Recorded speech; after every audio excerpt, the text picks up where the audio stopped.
హైందవ చక్రవర్తులు, సామాన్య రాజుల్లో కూడా కొంతమంది మహానుభావులు ఉన్నారండి. ఇవాళ ఒక ఆశ్చర్యకరమైన చరిత్ర చెబుతాను నేను. ఓడిపోవడాన్ని ఒక అవకాశంగా భావించాడు ఒక రాజు. నాకు ఒక అవకాశం వచ్చింది, ఓడిపోవాలని అనుకోలేదు, యుద్ధం చేశాడు, తీవ్రంగా యుద్ధం చేశాడు, ఓడిపోయాడు. ఎందుకంటే అవతల ఆయన బలం ఎక్కువ, బాగా ఎక్కువ, ఈయనకి అంత బలం లేదు, ఓడిపోయాడు. ఏం పర్వాలేదు, అడవులకు వెళ్ళిపోయాడు. ఆయన కూడా వెళ్ళేవాడు కొంతమంది ఉన్నారు, అంతఃపుర స్త్రీలు పెడతారు, మంత్రులు కొంతమంది పెడతారు, ఆయన కానుకుంటూ కొంత మనుషులు ఉంటారు కదా, కోటరీ ఉంటారు కదా, ఎవరు రాజా మీరు లేకపోతే మేము ఉండలేం అని వాళ్ళు కూడా 25 మంది 30 మంది ఉంటారు వాళ్ళు. ఆయన అక్కడికే అన్నాడు, నేను యుద్ధంలో ఓడిపోయి అడవులకు వెళ్ళిపోతున్నాను, నేను ఇంతమందిని పోషించగలనా అన్నాడు పాపం ఆయన. ఎందుకు ఏం లేదు కదా ఆయన దగ్గర. అక్కడికి వాళ్ళు ఎంత భక్తి, రాజు మీద ఎంత భక్తి అంటే, మీరు మమ్మల్ని పోషించొద్దండి, ఆ అడవిలో కాయో కసరో తిని మేము బతుకుతాం, మీకే సేవ చేస్తాం, మేము శత్రు రాజుకి మేము సేవ చేయమండి, మమ్మల్ని అంగీకరించండి. అది దేశభక్తి, అది రాజభక్తి. చప్పట్లు కొట్టగానే సరిపోలేదమ్మా, విదేశాల్లో పిల్లలు ఉన్న వాళ్ళందరూ వెంటనే ఫోన్ చేసి ఇక్కడికి వచ్చేయమని చెప్పండి ఖచ్చితంగా. గలో గంజో తిని బతుకుతా ఉండ, మన దేశం చాలు మనకి. దిక్కుమాలిన ట్రంప్ గాడు నోట్లో పడి కంపు తిట్లు పడక్కర్లేదు ఇక్కడ. రోజుకో రకంగా తిడుతున్నాడు ఆ వెధవా, వాడి తిట్లనే మనం పడాలా? అంత ఆత్మాభిమానం లేని వాళ్ళమా భారతీయులు, అందులో తెలుగు వాళ్ళే ఎక్కువ. పైగా అమెరికాలో ఉండి తెలుగును ఉద్ధరించి ఈ గొప్పలు అవసరం లేదు, ఇక్కడికి రాను, నీ సంగతి చూస్తాను నేను, నువ్వు తెలుగును ఏమాత్రం ఉద్ధరిస్తావు చూస్తా. ఇక్కడ గొప్ప, ఇక్కడ అమెరికాలో తెలుగును ఉద్ధరించి అక్కర్లేదు, ఇక్కడికి రా, నీ సంగతి తెలుస్తాను నేను. అక్కడ తెలుగును ఉద్ధరించడం ఏంటండి, ఇక్కడ ఉద్ధరించమని. ఇక్కడ చేతకాక వెళ్ళిపోయి అక్కడ కూర్చుని గొప్పలు ఎక్కడ ఆ మాత్రం ఉండలేమండి. ఇక్కడ వాడని తిట్లు తిడుతుంటే వాడి దేశంలో మనం ఉండాలమ్మా, ఏ రోజు ఎలా ఉంటాడో తెలియదు ఇక్కడ. ఇప్పుడు మనం గ్రహించవలసింది ఒకటే, బాబా గారిని మళ్ళీ అవతరించమని కోరాలమ్మా. ఎందుకో తెలుసా, హిరణ్యకశిపులు అయిపోయారు ఓ జన్మ, రెండో జన్మ రావణ కుంభకర్ణులు అయిపోయారు, మూడో జన్మ శిశుపాల దాంతభక్తులు అయిపోయారు. లేదు, పొరపాటు చదివారు పురాణాలు, వాళ్ళకి 4వ జన్మ ఉంది. ఒకడు డొనాల్డ్ ట్రంప్, ఒకడు ఎలాన్ మస్క్, వాళ్ళే మళ్ళీ పుట్టారు. పైగా వాళ్ళు గొప్పవాళ్ళు, హిరణ్యాక్షుడు హిరణ్యకశిపుడు ఇతరులతో దెబ్బలాడారు, కానీ వాళ్ళతో వాళ్ళు దెబ్బలాడుకోరా, వాళ్ళకి దెబ్బలాడలేవు, కలిసి ఉన్నారు. శిశుపాల దాంతభక్తులు దెబ్బ ఐకమత్యం మామూలుగా కాదు. ఇంకా అన్నగారిని ఏమనంటే తమ్ముడు రెచ్చిపోతాడు. రావణ కుంభకర్ణులు అంతే, ఇద్దరు ఒకటే. కానీ వీళ్ళు ఎలాంటి వాళ్ళని, వీళ్ళు దెబ్బలాడుకుంటారు, ప్రపంచంతోనూ దెబ్బలాడతారు. అంత దుర్మార్గులు తయారు. ఈ ఎలాన్ మస్క్ ఆయన వెళ్ళి అంగారక గ్రహం మీద కాలనీ కడతాడు. ఎందుకు? Real estate పెంచడానిక.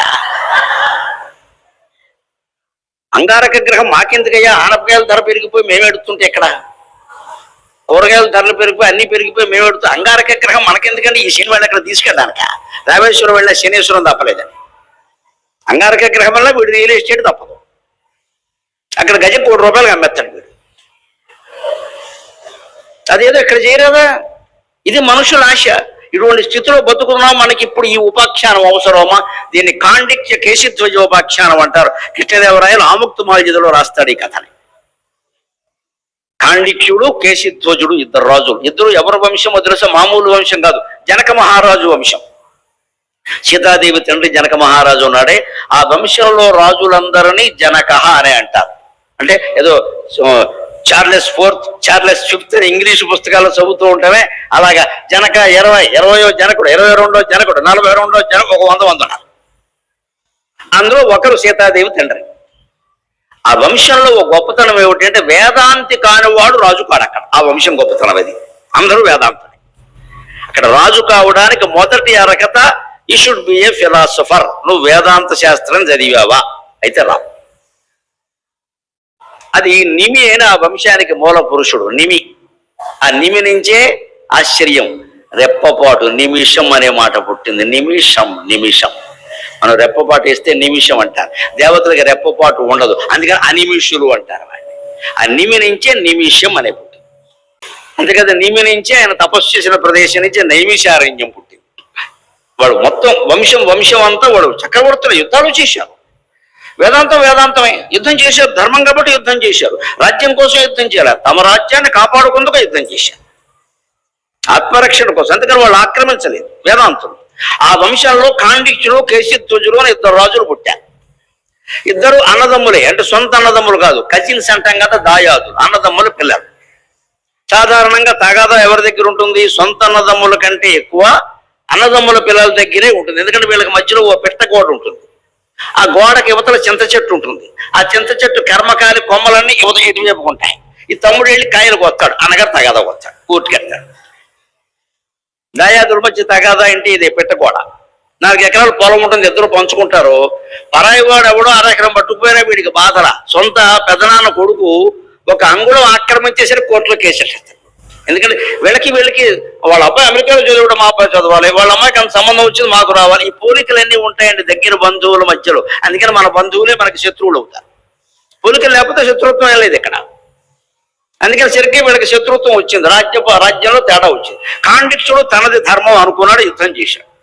కేశిధ్వజుడు కూడా తనదే ధర్మం అనుకున్నాడు, యుద్ధం చేశాడు. ధర్మం కోసం వచ్చేసారు వాళ్ళు, స్వార్థం కోసం. అక్కడ లా పాయింట్ ఏదో ఉంది అక్కడ. అందుకని దాని ప్రకారం ధర్మం యుద్ధం చేస్తే పోరాడగా చివరికి కేశిధ్వజుడి యొక్క బలం ఎక్కువ, బలగం కూడా ఎక్కువ. కాండిక్షుడు ఓడిపోయాడు. గెలుపు ఓటములను ఎలా తీసుకోవాలో ఈ కథ తెలియజేస్తుంది. ఈవేళ యువతరానికి బాగా ఉపయోగపడే కథ అండి. ఎప్పుడు గెలిచినప్పుడు పొంగిపోకుండా ఉంటే ఓటమి నాడు కృంగిపోవలసిన అవసరం ఎవ్వరికీ రాదు. మనకి ఇవాళ పెద్ద జబ్బు ఏమిటంటే, ఏదో ఎల్కేజీ కుర్రాడికి క్లాసులో ఫస్ట్ ర్యాంక్ రాగానే ₹1,00,000 పార్టీ, నమశివాయ, మా వాడికి ర్యాంక్ వచ్చింది. ఇది పక్క వాళ్ళు చూశారు, వాళ్ళ అబ్బాయికి 1,00,000 పార్టీ ఇచ్చారు, మనం 2 లక్షల పార్టీ ఇవ్వాలి. అసలు పార్టీలో అదో ఈఎంఐ పెట్టాయి, ఇస్తాడు, గొప్ప చెప్పుకోవాలి. బోల్డ్ ప్లాస్టిక్ వాడాలి, అంతా అవతల బారేయాలి, సమాజం నాశనం అయిపోయింది. నీకు అక్కల నీ కొడుకు పార్టీ నీకు ముఖ్యం. ఈ పార్టీ జరిగింది అంటే ప్లాస్టిక్ కంచాలు, ప్లాస్టిక్ పళ్ళారు, మొత్తం ఈ చెత్తంతా పట్టుకెళ్ళి పక్కన బారేయడం. ఒక విందు జరుపుతున్నాము అంటే పర్యావరణానికి హాని జరుగుతుందంటే నన్ను అడిగితే ఆ విందే మానేయడం మంచిదమ్మా. ప్రకృతిని శాపించేసించే అధికారం మనకి. అవసరమైతే చెప్పొచ్చు, నేను పర్యావరణానికి హాని చేయకుండా ఉండడం కోసమే మా అబ్బాయి పెళ్లికి రిసెప్షన్ ఇవ్వట్లా అని చెప్పండి. ఎవరైనా అడిగితే నా పేరు చెప్పండి. నేను మా అబ్బాయి పెళ్లికి రిసెప్షన్ ఇవ్వాలా, ఆడపిల్లి వారి ఇంటి దగ్గర జరిగింది, ఆయన పెట్టాడుగా, భోజనం సరిపోయిందని చెప్పారు. రాగలిగిన వాళ్ళు అక్కడికి రండి అన్న, నా తెలివితేటలు నాకున్నా. అక్కడికి కూడా వస్తాడు, దూరం సగం మంది వచ్చారు, మంచిది, ఇప్పుడు ఖర్చు తగ్గింది. మా బియ్యం కూడా నేనే ఇద్దరం బాగున్నాం. అందుకే శుభ్రంగా నేనే స్వార్థంగా మిగిల్చుకోవాలి. ఆయనకు మొత్తం ఖర్చు ఎంత అయిందని నేను అడిగాను. నేను సుమారుగా నేనే ఇచ్చేసాను ఆయనకి, నేను పెట్టుకుంటాను, మళ్ళీ రిసెప్షన్ వద్దు. కోడలు బంగారు తల్లి లాంటి కోడలు మన ఇంటికి రావాలి, కానీ ఈ ఖర్చులు లెక్కలేంటండి ఇక్కడ. నేను హైదరాబాద్లో రిసెప్షన్ పెట్టాను, నాకు తెలుసు హైదరాబాద్లో రిసెప్షన్ పెడితే 2 ఎకరాలు అమ్మేయాలి. మన స్థాయి వేరే కదా. మనకి టీవీల వాళ్ళు, మంత్రులు, ముఖ్యమంత్రులు, ఎమ్మెల్యేలు అందరూ వచ్చేస్తారు, వీళ్ళందరికీ ఫుడ్ నేను ఎక్కడ పెట్టాను. అంతకంటే కూడా నాకు బాధ, ఎంత ప్లాస్టిక్ చెత్త పెరిగిపోతుంది, ఎవరు ఆపుతారు దీన్ని? అంతే మన ఇళ్లలో జరిగితే అలాగే. ఎందుకంత ఆర్భాటం? ఎందుకని ఎన్ని విందులు వినోదాలు ఇంత చేసి కాపురం చేస్తారా ఈ మేడం? ఏం జరుగుతోంది ఈవేళ? కానీ ఈ ఖర్చులు, ఈ విందులు వినోదాలే తగాదాలకు కారణం అవుతున్నాయి. తర్వాత మా నాన్న అంత పెట్టాడు, మీ నాన్న పెట్టాడు అంతే. ఈ అసలు పెట్టడం మానేసి తగ్గించేస్తే ఆ గొడవ ఉండదండి. అందుకే వీళ్ళిద్దరి మధ్యలో తగదా. బలం కారణంగా కేశిధ్వజుడు నెగ్గాడు, కాండిక్షుడు ఓడిపోయాడు. ఆయన వదిలేశాడు, అన్నయ్య యుద్ధంలో గెలిచావు కదా, తప్పే ఉంది, తీసుకో రాజ్యం, నువ్వు తీసుకో అని పరమ వైరాగ్యంతో అడవులకు వెళ్ళిపోయాడు. ఆయనతో పాటు 25 మంది వెళ్ళిపోయారు, అది వేరే విషయం. తర్వాత విచిత్రం జరిగింది. ఈ కేశిధ్వజుడు రాజ్యం గెలిచాను కదా అని ఆనందంతో ఉన్నాడు. సహజంగా మరీ తీవ్రమైన ఆనందం ఏం కాదు, ఉన్నాడు, ఆయన దారిని ఆయన ఉన్నాడు. తర్వాత ఒక యజ్ఞం చేశాడు ఆయన. మరి గెలిచిన రాజులు యజ్ఞాలు చేస్తారు కదా, యజ్ఞం చేశాడు. యజ్ఞానికి ఒక ధేనువు ఉంటుంది, హోమ ధేనువు అంటారు. యజ్ఞం చేసినప్పుడు ఎప్పుడు యజ్ఞంలో పాలు వాడతారు కదా, పాలు, పెరుగు, నెయ్యి వాడతారు. ఆ నెయ్యి ఒక ఆవు నెయ్యి వాడతారు సాధారణంగా. దానికి ఒక ఆవు ప్రత్యేకంగా ఉంచుతారు, ఒక ఆవుని. అంతేకాని రోడ్డు పక్కన ఏది పడితే తినేసి ఆవును పట్టుకొచ్చి ఆ నెయ్యి, ఆ పాలు వాడారు. అందుకని హోమధేనువు అంటారు. ఆ హోమధేనువుని బాగా కాపాడాలి యజ్ఞం చేసే వాళ్ళందరూ. దానికి ప్రత్యేకంగా ఒక పాక ఏర్పాటు చేసి ఒక మనిషిని కాపాడబెట్టి రాత్రులు తెలగపిండి పెట్టి అక్కడ దీపం పెట్టి అది ఏం చేసినా శుభ్రం చేసి స్వయంగా చూడాలి, లేకపోతే హోమం చెడిపోతుంది. హోమధేనువు అంటే వశిష్ఠ మహర్షితో సమానం. పురోహితుడు ఎంతో హోమధేనువు కూడా అంతే. గోబ్రాహ్మణేభ్య కాపాడవలసిందే. అలాగే కాపాడారు. అయితే మరి అన్ని మనం అనుకున్నట్టు జరగవు కదా. ఈ హోమధేనువు ఓసారి ఏదో దాని కట్టు ఎవరో పొరపాటును తీసినట్టుగా ఉన్నారు, లేకపోతే హోమధేనువు కదా అని వదిలేశారో, అది వెడుతూ వెడుతూ వెడుతూ వెడుతూ ఆ మార్గం దాటి అరణ్యంలోకి వెళ్ళిపోయింది. దాన్ని పులి చంపి తినేసింది. దానికి తెలియదు కదా ఇది హోమధేనువు, పులికి తెలియదుగా, దాని మెడలో బోర్డు లేదుగా, చంపి తినేసింది. ఇప్పుడు పెద్ద సమస్య. ఆ రోజుల్లో యజ్ఞంలో హోమధేనువు మధ్యలో చనిపోయింది అంటే మొత్తం యజ్ఞం నిర్వీర్యమైపోవడమే కాకుండా కర్తకి శాపం తగులుతుంది. ఆయన వణికిపోతున్నాడు ఒక్కసారి. కేశధ్వజుడు, హోమధేనువును కాపాడుకోలేకపోయాను, పులి తినేసింది, ఏమిటిది ఏమిటిది ఏమిటిది. కానీ ప్రతిదానికి ప్రాయశ్చిత్తం ఉంటుందని ఎప్పుడు కర్మకాండంలో భయపడకూడదమ్మా. ఏదైనా వాడు చేయవలసింది, దీపం సరిగ్గా పెట్టలేకపోవడమో, నైవేద్యం సరిగ్గా పెట్టలేకపోవడమో, అది సరిగ్గా ఉడకపోవడమో, లేదా కుడి వైపు పెట్టి ఎడమ వైపు పెట్టడం ఏదో జరిగితే కంగారు పడకూడదు. కుడి ఎడమైతే పొరపాటు లేదు, నువ్వు నమస్కారం పెట్టవే అంతే. మనకు అదే కంగారు ఎక్కువ. రోజు దీపం పెడుతున్నాను, ఈవేళ పెట్టలేక, రోజు పెట్టావు కదా ఈవేళ ఊరుకో, అమ్మవారికి కూడా రెస్ట్ ఉండాలి కదా. మనకి ఎప్పుడు ఈ అలవాటు అండి. అలవాటు అంటే మట్టి, గుర్తుపెట్టుకోండి. డీ కింద డాబొత్తు, మట్టి. అలవాటు అవ్వకూడదు ఏది, అందుకే అలవాట్లు మార్చేయాలి. ఎప్పుడు ఒకటే పుస్తకం లలితా సహస్రం తీసుకుని చదవకూడదు, అది అష్ట కుళ్ళిపోయింది, పడాయి బయటపడాయి. నాకు అచ్చు వచ్చింది, నీకు పిచ్చి వచ్చింది. ఇక్కడ అచ్చు రావడం ఏంటంటే పుస్తకం, అచ్చైన పుస్తకం చదివితే జ్ఞానం రావాలి. పుస్తకం అచ్చు రావడం ఏంటి, మన అజ్ఞానం. పుస్తకం అచ్చు వచ్చింది, ఇది వచ్చాకే మా మనవడు పుట్టాడు, వాడు ఏమవుతాడు, అచ్చే అవుతాడు, లేకపోతే ప్రింటింగ్ ప్రెస్ లో పనిచేస్తాడు. ఈ పుస్తకాల మీద నమ్మకాలు, పుస్తకం ద్వారా జ్ఞానం వస్తుందండి, పుణ్యం ఎలా వస్తుందో నాకు అర్థం కాదు. ఎంత గొప్ప పుస్తకం చదివినా మీకు పుణ్యం రాదమ్మా, బహిరంగమైన సవాల్. పుస్తకం ద్వారా జ్ఞానం మాత్రమే వస్తుంది.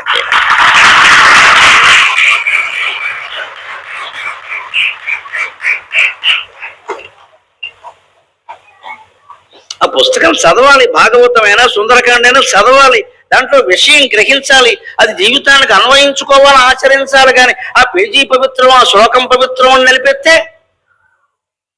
దానికి ఆరతి ఇచ్చేస్తే కాలిపోతుంది పుస్తకం, దాని మీద నీళ్లు పోస్తే పురుగులు వస్తాయి. మన అజ్ఞానం బాగా ఎక్కువైపోయి వస్తువులను గౌరవిస్తారు, మనుషులనేమో గౌరవించారు. ఇంట్లో ముసలాళ్ళు ఉంటారు, వాళ్ళు పట్టించుకోరు, బట్టల బుట్ట కంటే అన్యాయంగా చూస్తారు. పుస్తకాలని, వస్తువుల్ని, రుద్రాక్షమాలని మాత్రం గౌరవిస్తారు. ఎక్కడిది ఇది?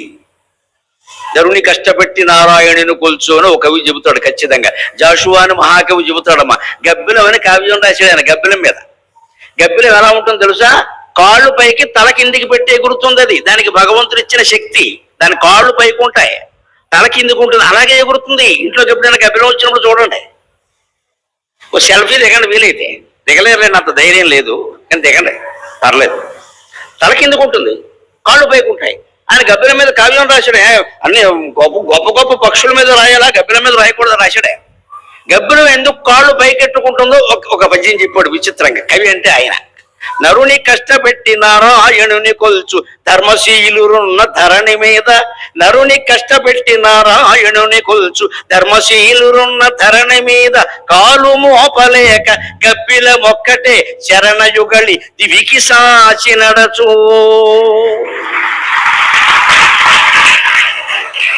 సాటి మానవుల్ని కులం పేరు మీద ద్వేషిస్తున్నాం మనం, కులం పేరు మీద తిడుతున్నాం, బంధువుల్ని తిడుతున్నాం, మిత్రులను తిడుతున్నాం, కులం పేరు మీద తిడుతున్నాం. ఈ కుల ద్వేషం ఆగిపోయే వరకు హిందూ మతాన్ని దేవుడు కూడా రక్షించలేడమ్మా, దేవుడు కూడా రక్షించలేడు. ఈ కుల ద్వేషం పోవాలి. చివరికి బాబా గారినే మీరు ఆదర్శంగా, అక్కడ ఎప్పుడైనా కులం ప్రసక్తి ఉందండి? ఎక్కడైనా మొత్తంలో ఎవరినైనా అడిగారా కులం ఏమిటో? అంతా కలిసి భోజనం చేస్తారండి. ఎంత పవిత్రమైన ప్రదేశం. అందరూ వేదం చదివారండి బాబా గారి దగ్గర. ఆయన పండితుల్ని అగౌరవించలేదు. చెరుకుమిల్లి కామావతానుల గారిని, మా రెండో అన్నయ్య భార్యకి స్వయంగా ఆయన మేనమామ, ఆయన దగ్గర పెట్టి కామావతాని అని పిలిచేవాడు చాలా గౌరవంగా, వేదం చదువునేవాడు. అరే ఎవరైనా దూరంగా ఉంటే దగ్గరికి పిలిచి ఆయన ప్రేమించేవాడు. ఏ కులభేదం లేదే. మరి మనకి కొన్ని కులాల పేర్లు చెప్పగానే తిట్లు వచ్చేస్తాయి నోటముట. ఇంకా మనం ఎలా బాబా భక్తులు అవుతామండి? అందుకే జాషువా ఒళ్ళుమంట రాశాడు, మన దేశం ఎటువంటిది అంటే మానవుణ్ణి కష్టపెడతారు, మాధవుణ్ణి పూజిస్తారు, ఇటువంటి నేల మీద కాలు మోపడం ఇష్టం లేక గబ్బిలం కాళ్ళు పైకెట్టుకుని పో అని చెప్పాడు. మరి మనకు ఒళ్ళు మండితే అంటాం కదా, నేను ఇంట్లో కాలు అంటాం కదా. ఇటువంటి దుర్మార్గపు నేల మీద కాలు మోపడం ఇష్టం లేక గబ్బిలం కాళ్ళు పైకాడు. మనం సిగ్గు తెచ్చుకోవాలి. మానవుల్ని అవమానించి మాధవుణ్ణి పూజించడం ఏమిటి, జీవుల్ని అవమానించి దేవుణ్ణి పూజించడం ఏమిటి, నరుల్ని కష్టపెట్టి నారాయణుని పూజించి ఆ నారాయణుడు ఎక్కడి నుంచి వచ్చాడు? నరుడు లేకుండా. మాధవ పూజ చేస్తే మానవ సేవ కాదమ్మా, మానవ సేవ చేస్తేనే మాధవ సేవ, అంతే. నువ్వు విగ్రహానికి పూజ చేసి దేవుడికి సేవ చేశానంటే కుదరదు. ఎక్కడ సమాజానికి ఏం చేసావో చెప్పు నాకు. అందుకని కేశధ్వజుడు దాన్ని తీవ్రంగా తీసుకున్నాడు. ఏం చేయాలి ప్రతిదానికి ప్రాయశ్చిత్తం ఉంటుందని చెప్పాను కదా. ఆయన కంగారు వల్ల గెలిచినప్పుడు పొంగిపోలా. కేశధ్వజుడు వ్యక్తిత్వం చూడండి, కాండిక్యుడు వ్యక్తిత్వం కూడా. ఓడిపోయినందుకు కునిగిపోలా. వెంటనే ఆటల్లో ఆటగాళ్ళలాగా అన్నగారి దగ్గరికి వెళ్ళి కరచాలనం చేసి, అన్నయ్య నువ్వు గెలిచావు, పాలించుకో, నేను వెళ్ళిపోతున్నా అన్నాడు.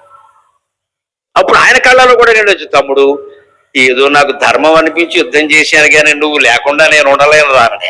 ఏం పర్వాలేదు అన్నయ్య, నువ్వు గెలిచావు, పాలించుకో హాయిగా అని ఆయన వెళ్ళిపోయాడు. ఈయన ఈ హోమధేనువు పోయేసరికి ఆయన వెంటనే మంత్రిమండల సమావేశపరిచాడు పండితులు. యజ్ఞధేనువు పోయింది, ఏం చేయాలంటే వాళ్ళు దీనికి ప్రాయశ్చిత్తం ఉందండి, కానీ ఇది తెలుసున్నవాడు ఒక కాండిక్యుడే ఉన్నాడు, ఇంకెవరు లేరన్న. ఇప్పుడు సమస్య చూడండి.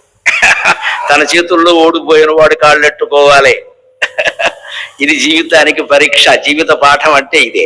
నీ చేతిలో ఎవరు ఓడిపోయారో వాడు కాళ్ళెట్టుకోవాలి. ఆ పండితులు చెప్పారు, మీకు తెలియదండి, ఆయన యుద్ధంలో ఓడిపోవచ్చు, యజ్ఞశాస్త్రంలో ఆయన మించిన వాళ్ళు లేరండి, దీనికి ఏం చెయ్యాలో ఆయన ఒక్కడే తెలుసు, పైగా అది ఆయన వచ్చి చేస్తేనే అది అవుతుందండి, లేకపోతే ఇది పాపం అయిపోతుంది, మీ ఇష్టం అన్నారు.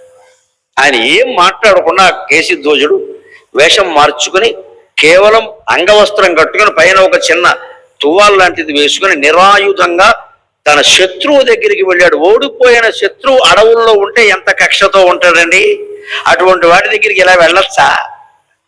వాడు చంపేయడా? ఆయన ఏమనుకున్నాడంటే వెంటనే వీళ్ళు అంతేనా, ఇంకో మార్గం లేదండి ఇదే అంటే ఏమన్నాడో తెలుసా? కొంతమంది శ్రేయోభిలాషులు, ముఖ్యంగా భార్య పిల్లలు బంధువులు, రాజా వెళ్ళకండి, ప్రాణాలు, ఆయన ఓడిపోయి ఉన్నాడు, మహాకక్షతో ఉంటాడు, అక్కడ మంత్రులు వాళ్ళు కూడా ఉన్నారు, మాకు తెలిసింది ఒక 30-40 మంది ఉన్నారట, వాళ్ళు ఎవరైనా మిమ్మల్ని చంపేస్తే ఎలాగా, అందుకని మీరు వెళ్ళకండి అంటే ఆయన ఏం చెప్పాడు? హిందూ కింగ్, సనాతన ధర్మానికి కట్టుబడిన కేశధ్వజుడు ఏమన్నాడో తెలుసా? నాకు వెళ్ళగానే ఆయన ప్రాయశ్చిత్తం చెప్పాడా, ఆ ప్రకారం యజ్ఞం చేస్తాను, నాకు యజ్ఞ ఫలం దక్కుతుంది. ఒకవేళ ఆయన చేతుల్లో నేను చనిపోయాననుకో, నా ప్రయత్నం నేను చేసి చనిపోయాను కాబట్టి యజ్ఞ ఫలం దక్కుతుంది నాకు ఖచ్చితంగా అన్నాడండి. ఇది కర్మకాండలో తత్వం అంటే ఇది. పూజలు చేసినా, వ్రతాలు చేసినా, నోములు చేసినా పిచ్చి నమ్మకాలు పెట్టుకోకూడదు. 6ంటికి పెట్టే దీపం 6:30కి పెట్టే అమ్మవారి టైం చూడదమ్మా, ఆవిడకి వాచి లేదు, చచ్చిపోక్కర్లేదు అలాగా. ఈ నియమాలన్నీ ఎందుకు పెట్టారు? నియమం నిష్ఠ అంటారు. నియమం లేకపోతే నిష్ఠ ఉండదు కదా, అందుకని పెట్టారు. కంగారు పడిపోక, కావాలని చేయలేదు కదా, ఏదో జరిగింది. ఇంత పసుపు కింద పడగానే, ఇంత కుంకం కింద పడగానే ఓ సెంటిమెంట్. శుక్రవారం కూడాను. పసుపుకి తెలిసా శుక్రవారం అని? ఇదేమిటండి, పసుపుకి తెలిసా శుక్రవారం అని? పసుపు ఎవరికి తెలుసా బాగా? ఇవాళ పత్రికలో చెప్తా, ఎందుకైనా మంచిది. కుక్కలకి పసుపు చూస్తే చాలా పట్టుకుంటాయి. వీధి కుక్కలు ఉన్న చోట పసుపు చీర కట్టుకుని వెళ్ళకండి, ప్రమాదం. పత్రికలో చదివా, చెప్పేస్తే మంచిదని చెప్పి. వీధి కుక్కలు భాగవతం బాగా నడుస్తుంది కదా ఈ వచ్చిన. కుక్క కరవకుండా ఉండాలంటే పసుపు నీలం ఈ 2 రంగులు వేసుకుని బయటికి వెళ్ళకూడదు వీధి కుక్కలు ఉన్న చోట. రైల్లోని విమానాల్లోనూ కాదు, మళ్ళీ చేదస్థం చేసుకోవద్దా. రైల్లో విమానాల్లో కుక్కలు ఉండవుగా, బయట వీధి కుక్కలు ఉన్నాయి ఈ వాతావరణంలో. అంటే పసుపు నీలం బట్టలు ధరించకుండా ఉంటే అవి ఎక్కువ ముట్టుకో. వాటి కళ్ళు, కుక్కల కళ్ళు పసుపుని నీలాన్ని బాగా క్యాచ్ చేస్తాయి, పట్టుకుంటే వచ్చి అక్కడ. నాకు మళ్ళీ తెల్లబట్టలో ఉన్నారు, జోలికి రమ్మన్నా రాదు, ఏం గొడవలేదు. మా వీధిలో నేను తిరుగుతూనే ఉంటాను. మనుషులు పట్టుకున్నారు కానీ నన్ను కుక్కలు పట్టుకోలేదు. మనుషులు పట్టుకుని ధర్మ సందేహాల పేరు మీద పీకేశారు కానీ ఒక్క కుక్క నా జోలికి రాలేదు. అంటే పసుపు కింద పడితే, పసుపుకు తెలుసా అమ్మా అది శుక్రవారం అని, దాని క్యాలెండర్ తెలుసా? పడింది, తీసేయి, ఏమైంది? ఇలాగ ఈ పిచ్చి సెంటిమెంట్లు పెంచుకోవాలి. కేశధ్వజుడు వెళ్ళి ఇదే చెప్పాడు. ఆయన ఒకవేళ చెప్పాడా, మంచిది, ప్రాయశ్చిత్తం చేసుకుంటాను, యజ్ఞం చేస్తాను, యజ్ఞ ఫలం వస్తుంది. లేదు చంపాడు, అది ఆయన దోషం, నా దోషం కాదు కదా, నేను ప్రయత్నం చేశాను, ఆ ఒక ప్రయత్నం కోసం నా ప్రాణం పోయింది అంటే ఫలమే కదా అది. యుద్ధంలో పోరాడే ప్రతివాడు గెలుస్తాడా? అభిమన్యుడికి యుద్ధంలో గెలిచిన ఫలం వీరస్వర్గం వచ్చింది, కానీ మరి పాండవులు గెలిచారు. అభిమన్యుడు ఉన్నాడా? పోయాడు కదా, కానీ ఆయనకి వీరస్వర్గం దక్కింది కదా. అందుకని నేను ఓడిపోయినా పర్వాలేదు, చంపేసినా పర్వాలేదు, నేను పెడతా. ఇది మానసి ధైర్యం అంటే. సనాతన ధర్మం ద్వారా మనం నేర్చుకోవలసిన పాఠం. గెలిచినా ఓడినా మనం ప్రయత్నం చేశామా లేదా, అదే ముఖ్యం, గెలవడం ముఖ్యం కాదు. ఇప్పుడు ఆధునికంగా యువతరాన్ని పీడిస్తూ ఉన్న 70% సమస్యలు అయిపోతాయి. అందరికీ బాధ, గెలుపు గెలుపు. ముందు చదువులో ర్యాంక్ రావాలి, చదువు రాగానే ఎంసెట్లో సీట్ రావాలి, ఎంసెట్ అవగానే ఇంజనీరింగ్లో సీట్ రావాలి, బ్రహ్మాండమైన గ్రూపులో సీట్ రావాలి. మామూలుగా అన్ని గెలిపే. ఎక్కడ ఓటమిని అంగీకరించగలిగే తత్వం లేదండి అసలు. కొన్ని మనకి ఇందులో సీట్ రాలేదు, ఇంకో చోట సీట్ ఉంది, అదే రావాలి. ఇంట్లో వాళ్ళు అంతే, అతను అంతే. ఏమైపోతాడు జీవితం నాశనం కాక. అందుకని అన్నిట్లోనూ గెలవాలని కోరుకుంటున్నా. దానివల్ల ఏమవుతుంది, నాశనం అవుతుంది జీవితం. ఎక్కడ చివరికి ఉద్యోగం అంతే. ఇలా బీటెక్ అయిపోగానే ఉద్యోగం వచ్చేయాలి. మా ఫ్రెండ్కి వచ్చింది, నాకు రాలా. నాకు అర్థం కాదు. ఆ ఫ్రెండ్కి బీపీ షుగర్ వచ్చి ఉండొచ్చు, నీకు అవి రాలేదుగా. అది పోల్చుకోవే. మా ఫ్రెండ్కి వచ్చేసింది. ఇప్పుడు ఈ పోలికి ఇంతలో ఆగలేదండి. మా క్లాస్ పర్సన్ అందరికీ పెళ్ళిళ్ళు అయిపోయినా, నాకు అవట్లా అని అర్జెంటుగా ఎవడో పట్టుకుంటాడు, వీడు అయిపోతాడు బతుకు. ఇంకా ఇప్పుడు అర్జెంట్ పెళ్ళి ఎందుకు అంత తొందర? వాళ్ళకి అయిపోతే నీకు అవ్వాలా? వాళ్ళు ఎవడన్నా 2 ఏళ్ళే పెళ్ళి అని వాడి దగ్గరికి లేరా సుఖంగా ఉన్నావంటే వాడేమంటాడు? ఒకటి అడిగట్టు మిత్రుడు, ఇలాగే పెళ్ళై సుఖంగా 2 ఏళ్ళు అయింది కదా, ఆనందంగా ఉన్నావు అన్నాడు. వాడేమన్నాడు? మా ఆవిడ వంటింట్లోంచి అవి ఇవి విసురుతూ ఉంటుంది, తగిలితే ఆవిడ ఆనందిస్తుంది, తగలకపోతే నేను ఆనందిస్తా, మొత్తం మీద ఆనందంగానే ఉన్నావు. ఇందుకోసమా పెళ్లి చేసుకున్నది? అవి షాక్ అని కొడుతుంది ఆవిడ, తగిలితే యా అంటుంది ఆవిడ, తగలకపోతే ఈయన యా అంటాడు. ఇది కాపురం అంటారు దీన్ని? ఆనందం అంటే ఇదా? అందుకని కేశవధ్వజుడు యొక్క వ్యక్తిత్వం గమనించి అక్కడికి వెళ్ళాడు. అక్కడికి వెళితే దూరం నుంచి చూశారు కాండిక్షని పుత్రులు మిత్రులు. మహారాజా ఆలస్యం చేయదు, వస్తున్నాడు, ఆయుధం కూడా లేకుండా వస్తున్నాడు, వేసేద్దాం, మీరు అనండి, వేసేస్తాం అన్నట్ట. వెంటనే ఈయన ఏమన్నాడో తెలుసా? సనాతన ధర్మాన్ని పాటించే చక్రవర్తి అండి, రాజు, యుద్ధం చేస్తే చేయొచ్చు, మనస్సు విశాలమైన. ఆయన అంగవస్త్రం కట్టుకుని ఉత్తరీయంతో ఆయన వస్తుంటే ఆయన మీద యుద్ధం చేస్తానంటో నీకేమైనా బుద్ధి ఉందా అసలు? వాడు సకల సైన్యంతో యుద్ధానికి వస్తే చేద్దాం, వాడు చేతులు చచ్చిపోదాం, పర్వాలేదు. అందుకని ఏమీ లేకుండా బికారిలే అతను వస్తుంటే బహుశా ఏదో అడగడానికి వస్తున్నాడు రా, ఊహించాడు పాపం. ఏదో సందేహం ఉండి వస్తున్నాడు, లేదా నా మీద జాలేసి వస్తున్నాడు, ఏముంది? లేదా మా తాతగారు ఆబ్దికం, మరి ఇద్దరికి తాతగారు ఒకటే కదా, ఆబ్దికం పిలవడానికి వస్తున్నాడేమో, మనకేం తెలుసు, రాకుండా ఈ గోల ఏమిటి, రాని అన్నాడు. తీరా వచ్చి ఆయన గురువు కదా, మరి చెప్పాలి, సందేహం కాండిక్షుని పాదాలకు నమస్కారం చేసి, యజ్ఞంలో ఇలా జరిగింది, దీనికి ఏం చేయాలో చెప్పు అంటే, దానికి ఏముంది అన్న కూర్చో అని ఏం చేయాలో చెప్పాడు. చెప్పగానే ఈయన అన్నాడు, నువ్వు గురువు, నా సందేహం తీర్చావు, నాకు యజ్ఞఫలం దక్కింది, గురు దక్షిణ కోరుకోమన్నాడు. మరి గురువుకు దక్షిణ ఇవ్వాలి కదా, సంప్రదాయం. గురుదక్షిణ కోరుకో అంటే పక్కడు కూడా పక్కన ఉన్న వాళ్ళు వచ్చేసారు, కోటరే. ఇప్పుడు ఏదో చెవిలో పెట్టుకుంటారే, ఏదో బ్లూటూత్ అలాంటివన్నీ పెట్టేసి వీడికి ఎక్కించేసారు బాగా. ఏంటి? రచ్చమడుగు రచ్చమడుగు రచ్చమడుగు. సనాతన ధర్మానికి పాటుపడిన రాజండి ఆయన. ఏమన్నాడు తెలుసా? రాజ్యం అడుగు అంటే, నాకు రాజ్యం వద్దు, ఏమొద్దు, నేను ఇష్టాన్ని తీసుకొని రాజ్యం, నేను గెలిచిన రాజ్యం నాకు అది వద్దు. నేను ఇప్పుడు అడవులో ఉండగా నాకు కలిగిన ప్రయోజనం ఏమిటంటే, రాజ్య పరిపాలనలో ఉన్నప్పుడు నాకు అరగంట కూడా తీరిక దొరికేది కాదు. ఇక్కడ పూర్తిగా తీరికే కదా. అందుకని హాయిగా చెట్టు కింద కూర్చుని వశిష్ఠ మహర్షి చేసినంత తపస్సు చేశాను నేను. ఎంత వినియోగం. కానీ బ్రహ్మజ్ఞానం అనేది గురుముఖత ఉపదేశం పొందాలి అని పెద్దలు చెబుతున్నారు. అందుకని నువ్వు ఆ బ్రహ్మ విద్యలో, ఆ కేశవధ్వజుడు బ్రహ్మ విద్యలో గొప్పవాడు అంటే గమనించండి. కాండిత్యుడు కర్మకాండలో గొప్పవాడు, ఆయన బ్రహ్మజ్ఞానంలో గొప్పవాడు. కర్మకాండ బ్రహ్మజ్ఞానం 2 త్రాసుకి 2 పక్కలు ఉంటాయి లెక్క. జిల్లెళ్ళమూడు అమ్మ మహాసాధ్వి, లోకానికి అమ్మ ఆవిడ చెబుతుంది, కర్మకాండకి జ్ఞానకాండకి తేడా ఏమీ లేదురా. ఒక త్రాసు చూడండి, ఈ పక్కన కర్మకాండ పెట్టండి, ఈ పక్కని మోక్షము జ్ఞానకాండ పెట్టండి, మధ్యలో ముళ్ళు ఉంటుంది కదా, అదే నేను అంది ఆవిడ. నేను అదే అబ్బాయి. అది కర్మకాండ వైపు మొగ్గితే కర్మబంధాల్లో ఇరుక్కుంటావు, జ్ఞానకాండ వైపు మొగ్గితే మోక్షం వస్తుంది, అంతే తేడా అని. ఎంత గొప్పగా ఉందండి ఉదాహరణ. ఏమీ చదవని ఒక ఇల్లాలు చెప్పిన మాటమ్మ, ఆవిడ మహాజ్ఞాని. ఏం చదవాలి? ఆవిడ మరో అనసూయ, మరో సాధ్వి, మరో పార్వతి, మరో సీత. అంత జ్ఞాన త్రాసు. ఇదో జ్ఞానకాండ, ఇదేమో కర్మకాండ. మధ్యలో ముళ్ళు ఉంటుంది కదా, అది ఎటు మొక్కితే అటు కదా, మధ్యలో నేను, అది ఎటు మొక్కకుండా స్థిరంగా ఉంటే నువ్వు స్థిరంగా ఉన్నట్లు లెక్క. అటు కర్మకాండ వైపు మొక్కిందా కర్మకాండ ఊబిలో కూరుకుపోతావు, జ్ఞానకాండ వైపు మొక్కిందా జ్ఞానం వస్తుంది. అంచేత ఈ నేను అనేది స్థిరంగా ఉండేలా చూసుకో, అది మోక్షం. అంతే లెక్క, అది పొందాలి. అందుకని కేశిధ్వజుడికి ఆయన ఏమడిగాడంటే, కాండిక్యుడు నాకు ఆ బ్రహ్మ విద్యను ఉపదేశించు, నాకు ఇంకేం వద్దు, నేను కర్మకాండకి సంబంధించిన రహస్యాలు నీకు చెప్పాను కదా, నాకు ఆ బ్రహ్మ విద్యను ఉపదేశించు అంటే ఆయన అన్నాడు, అదేమిటి కాండిక్ష, వచ్చేటప్పుడు నన్ను ఎంతో మంది భయపెట్టారు, చంపేస్తావని చెప్పారు, చంపలేదు నన్ను నువ్వు, పైగా నేను రాజ్యం ఇస్తానయ్యా అంటే పుచ్చుకోకుండా బ్రహ్మజ్ఞానం అడుగుతున్నావు, రాజ్యం కంటే బ్రహ్మజ్ఞానం గొప్పదా అంటే ఆయన అన్నాడండి వెంటనే, వినుకేశిధ్వజ ధాత్రివేడమకి ఆవేదించదన్ హేతువు. వినుకేశిధ్వజ అముక్తమాల్యదలో కృష్ణదేవరాయలు రచించిన పద్యం ఇది, గెలుపోటములను సమానంగా తీసుకోవడాన్ని గురించి. వినుకేశిధ్వజ ధాత్రివేడమకి ఆవేదించదన్ హేతువు. అజ్ఞునకుంగాక అన్యులకు ఏల రుచియుంచు లౌల్యమిందున్. అజ్ఞునకుంగాక జ్ఞానికి ఏల జనించు లౌల్యమిందున్. రణంబున పాడిన్ రిపుగెల్చు వేడిమియు. రణంబున పాడిన్ రిపుగెల్చు వాడిమియు. ప్రజాపోషణంబు ధర్మంబు రాజునకవు. ప్రజాపోషంబు ధర్మంబునవు రాజునకవు.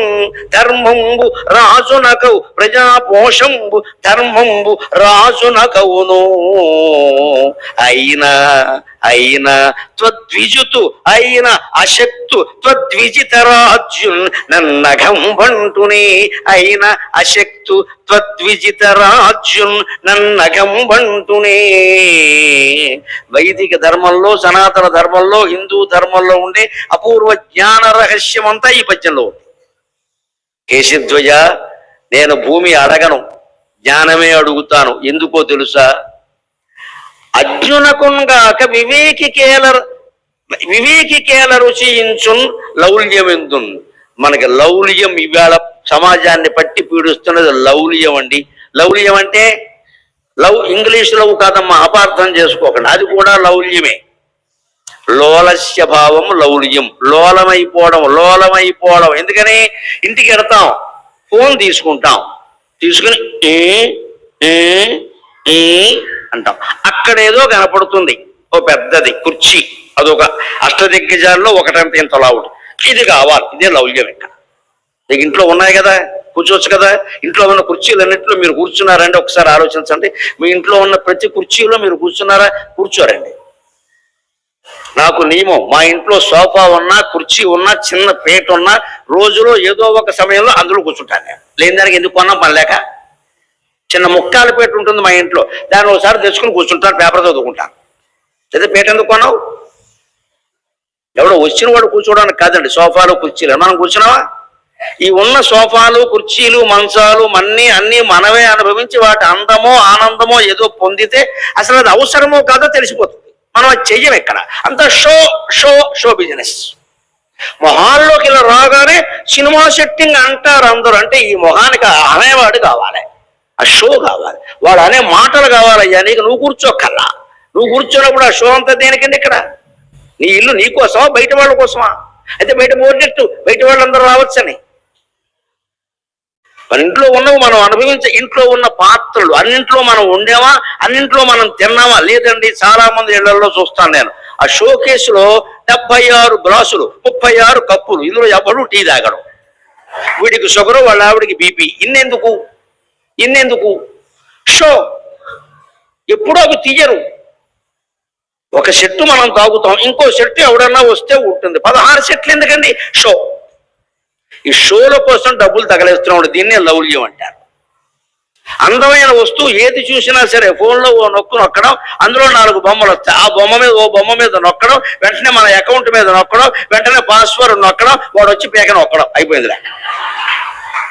ఈ లౌల్యమే పనికిరాదని చెబుతున్నాడు ఇక్కడ కాండిక్షుడు. కేశిధ్వజుడు చెబుతూ, కేశిధ్వజ, నాకు లౌల్యం లేదు, నేను రాజ్యం అడగను. ఎందుకంటే వివేకి అయిన వాడు ఎప్పుడు లోలత్వానికి లోనుగాడు. మనం వివేకులమైతే ఈ ఫోన్ ద్వారా వ్యాపారాలు చేయొద్దండి. అసలు ఒక వస్తువు ఏదైనా కొనాలి అని ఉంటే అంతగా ఆ వాంఛ పీడిస్తే అది అవసరమైతే బల్ల మీద ఒక చిన్న తోక పుస్తకం లాంటిది పెట్టి అక్కడ రాయాలి. ఒక వారం రోజులు పోయాక మళ్ళీ ఆలోచించాలి. అప్పుడు కూడా అవసరం అనిపిస్తే మంచిది, ఇంకొక వారం వాయిదేవి పర్వాలేదు, కొంపలంటూ పో. 15 రోజులు అయ్యేసరికి నేను చెబుతున్నానంటే అనుభవం మీద ఆ కోరికే ఉండదమ్మా, మీకు 10,000 మిగిలే అనుమానం ఏమీ లేదు. ఇక్కడ బుద్ధికి తోసగానే చేసేయకూడదండి. ఇది కూడా మనిషి మనస్సు చాలా మాయ చేస్తుందని జగన్ మిథ్య అంటే అర్థం. అది ఏది చూస్తే అది కావాలనిపిస్తుంది, మనకి చూడగానే అనిపిస్తుంది అండి ఖచ్చితంగా. ఆ కోరికను కాస్త వాయిదా వేసామనుకోండి, కనీసం 1 గంట వాయిదా వేయండి అనిపించదు. అప్పుడు పరిస్థితులు మారిపోయి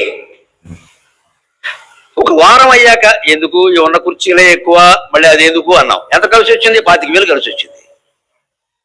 ఇప్పుడు ఏమైంది? దరిద్రం. ఇదివరకు కూడా ఈ కోరికలన్నీ ఉన్నాయి, మాకందరికి లౌల్యాలు ఉన్నాయి, కానీ మా దగ్గర డబ్బులు లేవు. డబ్బులు కావాలంటే బ్యాంక్ వెళ్ళాలి. 2వ శనివారం సెలవు వాయిదా, మనాడు ఆదివారం వాయిదా, మనాడు సంక్రాంతి వాయిదా, అంటే అన్ని వాయిదాలే.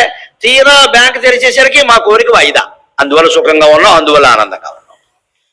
వీళ్ళు వాయిదా వేసే అవకాశం లేదండి. చేతిలో ఫోన్ ఉంది, అందులో అకౌంట్ ఉంది. సైబర్ నేరస్తులకు దొరికిపోయాం మొత్తం అంతా కూడా. కోరిక కరెక్ట్గానే తీర్చుకోవాలా, ఇంతకంటే దరిద్రం ఉందా? ఇక్కడికి ఏ కోరికలు తీరుతాయని ఇన్ని వేల మంది వచ్చారమ్మా, కేవలం జ్ఞానం అనే కోరిక తప్ప ఇంకేది తీరే అవకాశం.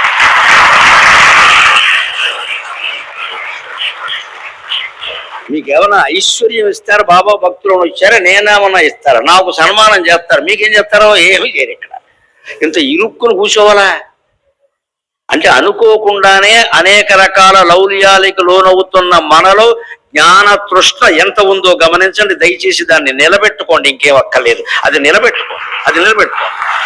ఇంగ్లీష్లో keep it up, keep it up, keep it up, please keep it up. అదే జ్ఞానంతో అలాగే ఉండండి. దాన్నే వైరాగ్యం అంటారు.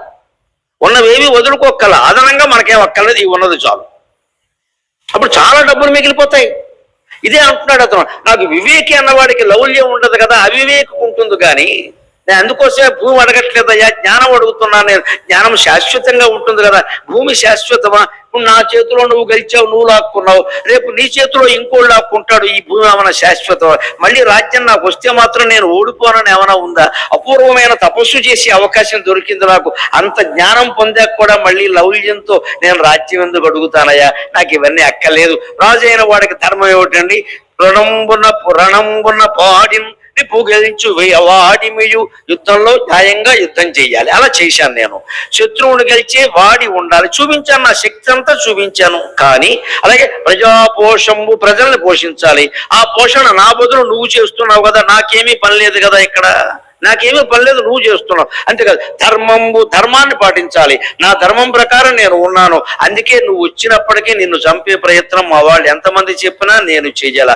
అలాగే నేను నీకు పాదాభివందనం చేయాలా, నువ్వు నాకు పాదాభివందనం చేయాలా. గురువుగా భావించావు, నమస్కారం చేసావు. నీకు కావలసిన తత్వం ఏదో నేను చెప్పాను, కర్మకాండ రహస్యం చెప్పాను. నువ్వు నాకు జ్ఞాన రహస్యం చెప్పు, ఇంకేం అక్కర్లా అని చెప్పి ఆయన వెంటనే నమస్కారం చేసి, నాకు ఇదే గురుదక్షిణయ్యా, ఇంకేం అక్కర్లేదు. ఇవి రెండే కదా కావలసిన ధర్మంబును రాజునకు గౌరు కదా, ఇవే మనకు కావలసింది, ఇంతకంటే ఏం కావాలి? అది నాకు ఇస్తే చాలు అన్నాడండి. అందుకే నేను వాటిని ఎందుకు కోరతా అన్నాడు. ఇది కథలో మీరు ఆలోచించండి. ఓడిపోయి కూడా అలా ఉంటే ఆయన అన్నాడు, ఖాండిక్ష ఇలా అంటావని నేను అనుకోలేదయ్యా, నీకు బ్రహ్మజ్ఞానం ఉపదేశిస్తాను, అభ్యంతరం లేదు. కానీ నేను వచ్చేటప్పుడు నువ్వు అడిగితే రాజ్యం ఇచ్చేయాలని అనుకున్నానయ్యా. కనీసం నీకు కాకపోయినా నీ కొడుక్కైనా రాజ్యాన్ని ఇచ్చే అవకాశం నాకు ఇమ్మని అడిగాడండి. అది ఆయన ఔదార్యం. చివరికి ఖాండిక్షుడు తపస్సు చేసుకుంటూ అడవిలో ఉండిపోయాడు. ఖాండిక్షుడు కుమారుడు రాజు అయ్యాడు. సమస్య ఎంత తేలిగ్గా హాయిగా పరిష్కారం అయిందండి, బ్రహ్మజ్ఞానం కారణంగా. మనుషుల హృదయాలు మార్చడం ద్వారా, జ్ఞానోపదేశం ద్వారా ఉగ్రవాదాన్ని, తీవ్రవాదాలను నిర్మూలించాలండి. నన్ను మన్నింతురుగాక ఒక్క మాట చెబుతున్నా, ఉగ్రవాదాన్ని నిర్మూలించవలసింది శ్మశానాల ద్వారా కాదమ్మా, బాబా గారి బోధల ద్వారా నిర్మూలించాలి. బాబా గారి బోధల ద్వారా నిర్మూలించాలి. ఆ మహానుభావుడు ఏం చెప్పాడు? Love all, serve all. అందరినీ ప్రేమించు, అందరినీ సేవించు. అందరినీ అన్నాడు, కానీ అందులో నువ్వు నేను ఇద్దరిని చేర్చలేదు. ఇక్కడ కొంతమంది చెబుతూ ఉంటారు చూడండి, ఆటోల మీద చూస్తున్నాను ఈ మధ్యన, ఇదేం విచిత్రమైన సూక్తి అనుకున్నా. అందరూ బాగుండాలి, అందులో నేను ఉండాలి. కుదరదు. నువ్వు ఉంటే బాగుండాలి ఎవడవు. తప్పుడు చూపుతుంది. అందులో నువ్వు ఉండడం ఎందుకు, పని లేక శనిగ్రహం. ఇదే స్వార్థం, ప్రతి వాడికి ఇదే. అందరూ బాగుండాలి, అందులో నేను ఉండాలి. నువ్వు ఉండదు, నువ్వు ఉంటే బాగుండదు. నేను అనేది ప్రపంచం నాశనం కావడానికి, మన జీవితం నాశనం కావడానికి ప్రధాన కారణం. ఆ నేను పోతే తప్ప ఎవడు ఉండడు. అది మనం వదులుకోం. అందరూ సంపన్నులే ఉండాలి, నేను కూడా ఉండాలి. అయిపోయింది. నువ్వు ఉన్నాక ఇంకెవడు అవడు. ఇక్కడ నువ్వే ఎక్కువ. మనం ఫోటోలు తీస్తూ ఉంటాం చూడండి. తాజ్మహల్ దగ్గరికి వెళ్ళి ఫోటో దిగుతాం. తాజ్మహల్ దిగమ్మ, నువ్వెందుకు నుంచున్నావు పక్కనే? తాజ్మహల్ పక్కన మనం ఉండి ఫోటో దిగుతాం. ఇంటికి వచ్చాక తాజ్మహల్ ఎప్పుడు చూడం, మన్నే చూసుకుంటాం. ఇంకో చీర కట్టుకుని వెళ్ళాల్సింది. తాజ్మహల్ పోయింది, నీ చీర మిగిలింది. మరి ఆ చీరతో ఇంటి దగ్గరే ఫోటో తీసుకోవచ్చు కదా, తాజ్మహల్ ఎందుకు వెళ్ళావు? ఒక మహత్తరమైన శిల్పాన్ని చూడడానికి మనం పక్కన మన వెర్రి ముఖం ఎందుకంటే అక్కడ ఈ స్వార్థం పెరిగిపోయింది బాగా అందరికి. సెల్ఫీ. ఆ వ్యక్తిని ఫోటో తీసుకో, ఆ విషయాన్ని తీసుకో, చూసుకో. మనం ఉండాలి జరిగిన మాయ ఏమిటంటే ఇదే జగన్మిథ్య. నేను ఇంతసేపు నిన్నే చూస్తావు, ఎవరైనా పెళ్లి ఫోటోలు మనకి ఇచ్చారనుకోండి, వాళ్ళ పెళ్లి ఫోటో మనం ఏం చూస్తామండి? టప్ లాలాజలం బట్టి తిప్పేసి, మామూలుగా కాదు, లాలాజలంతో తిప్పేసి నేనెక్కడ అంతే. నువ్వు కనపడిపోతే ఆ ఫోటో చూడు. అందుకే ఒక కుర్రాడు, 5 ఏళ్ల కుర్రాడు తల్లిని అడిగట, అమ్మ మీ పెళ్లి ఫోటోల్లో నేను లేనే అన్నట్ట. వాడు గొప్ప జ్ఞాని అంటే. మరి వాడికి కూడా వాడే కావాలి. ఇవి మా పెళ్లి ఫోటోలు రాని చూపిస్తే మీ పెళ్లి ఫోటోల్లో నేను ఎందుకు లేను అన్నాడు. తల్లికి ఏం చెప్పాలో తెలియలా. అయ్యి బాబు ఇదేం ప్రశ్న అని. మరి వాడికి అనిపించింది సెల్ఫీ, నేను లేకుండా మీరు ఫోటో దిగడం ఏంటి? ఇలాంటివి తయారైన దీని నుంచే మనం బయటపడాలమ్మా ఖచ్చితంగా. అందుకోసం భారతదేశపు రాజులు అంతటి వైరాగ్యాన్ని పాటించారు.